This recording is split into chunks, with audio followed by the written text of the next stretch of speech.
എല്ലാവർക്കും നമസ്കാരം. ഞാനിവിടെ പറയാൻ പോകുന്ന എന്റെ കഥയുടെ പേരാണ് സ്നേഹം. പണ്ടൊരു നാട്ടിൽ ഒരു കർഷകനും ഒരു ഭാര്യയും ജീവിച്ചിരുന്നു. ഒരു ദിവസം കർഷകൻ ജോലി കഴിഞ്ഞ് ക്ഷീണിച്ച് വീട്ടിലെത്തി. ഭക്ഷണം കഴിച്ചുകൊണ്ടിരുന്നപ്പോൾ പുറത്തുനിന്ന് ശബ്ദം കേട്ടു. ആരുമില്ലേ ഇവിടെ, ആരുമില്ല ഇവിടെ. കർഷകൻ ഭാര്യയോട് പറഞ്ഞു, ആരോ വെളിക്ക് പോയി നോക്കിയിട്ട് വരാൻ. കർഷകന്റെ ഭാര്യ പോയി നോക്കിയപ്പോൾ 4 യുവാക്കൾ നിൽക്കുന്നു. ആരാ നിങ്ങൾ? എന്തിനു വന്നു? ഞങ്ങൾ ദൂരേന്ന് വന്നതാണ്. ഞങ്ങളുടെ പേരാണ് സ്നേഹം, സമാധാനം, ഐശ്വര്യം, ധനം.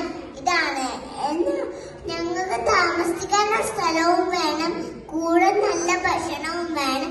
പക്ഷേ ഞങ്ങൾ ഇതിനകത്ത് ഒരാളെ മാത്രമേ വിളിക്കാൻ പാടുള്ളൂ. കർഷകന്റെ ഭാര്യ അകത്ത് പോയി കർഷകനോട് കാര്യങ്ങളെല്ലാം പറഞ്ഞു കൊടുത്തു.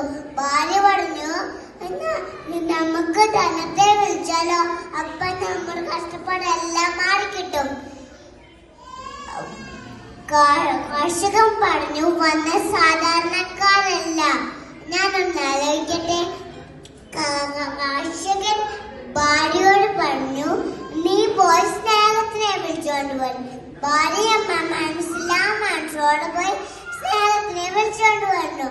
അപ്പം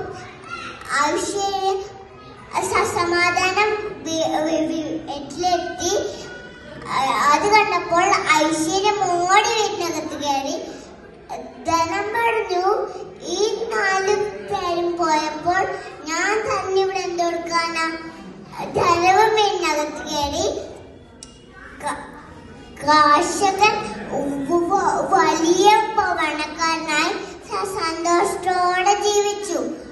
കൂട്ടുകാരെ, ഈ കഥയിൽ നിന്ന് എന്ത് മനസ്സിലാക്കി? സ്നേഹം എവിടെയുണ്ട് അവിടെ ഐശ്വര്യം, ധനം ഇതെല്ലാം ഇവിടെ ഉണ്ടാവും. അതുകൊണ്ട് നമ്മളെല്ലാരെയും സ്നേഹിക്കാൻ പഠിക്കുക. എല്ലാവർക്കും നന്ദി.